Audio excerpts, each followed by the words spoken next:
अच्छा, कभी ये सोचा है कि फोटो, इमेज और तस्वीर में आखिर फर्क क्या है? हम अक्सर ये सारे लफ्ज एक दूसरे की जगह इस्तेमाल कर लेते हैं, है ना? लेकिन असल में इन सब के पीछे अलग-अलग मतलब छुपे हैं। तो चलें आज इनके दरमियान के बारीक फर्क को समझते हैं। ये एक ऐसी उलझन है जिसका सामना अक्सर लोगों को होता है, लेकिन फिक्र की कोई बात नहीं। इस गुफ्तगू के आखिर तक ये सब बिल्कुल साफ हो जाएगा कि कौन सा लफ्ज़ कब और कहाँ इस्तेमाल करना है। चलें सबसे खास लफ्ज से शुरू करते हैं, फोटो। इसे समझना सबसे आसान है क्योंकि इसका एक बहुत ही साफ और सीधा सा उसूल है। देखिए, सबसे अहम बात जो याद रखनी है ना, वो ये है कि फ़ोटो हमेशा हमेशा कैमरे से ही बनती है, चाहे वो फ़ोन का छोटा सा कैमरा हो या कोई बहुत बड़ा प्रोफेशनल डीएसएलआर। अगर उसे कैमरे ने कैद किया है तो बस वो एक फ़ोटो है। इसकी सबसे अच्छी मिसाल है पासपोर्ट साइज तस्वीर। इसे हमेशा पासपोर्ट फोटो ही कहा जाता है, कभी पासपोर्ट इमेज या पासपोर्ट पिक्चर नहीं कहते। क्यों?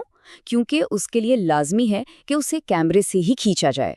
तो अगर फ़ोटो कैमरे से बनती है, तो फिर ये इमेज क्या चीज़ है? अच्छा, यहाँ से दायरा थोड़ा सा बड़ा हो जाता है।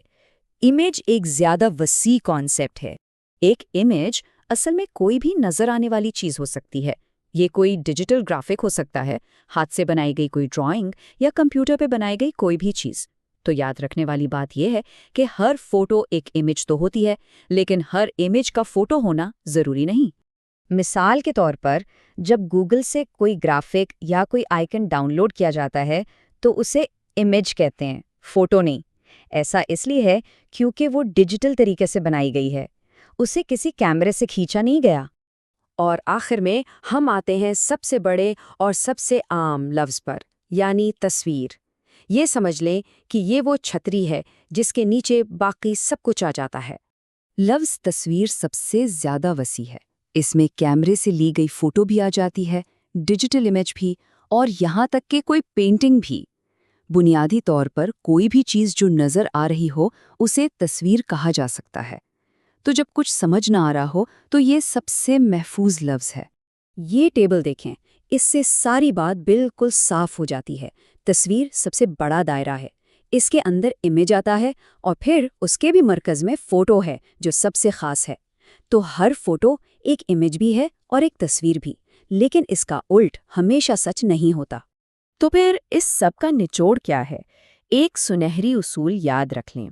अगर कभी भी शक हो कि कौन सा लफ्ज़ इस्तेमाल करें, तो तस्वीर का लफ्ज़ बोलना हमेशा सही होता है।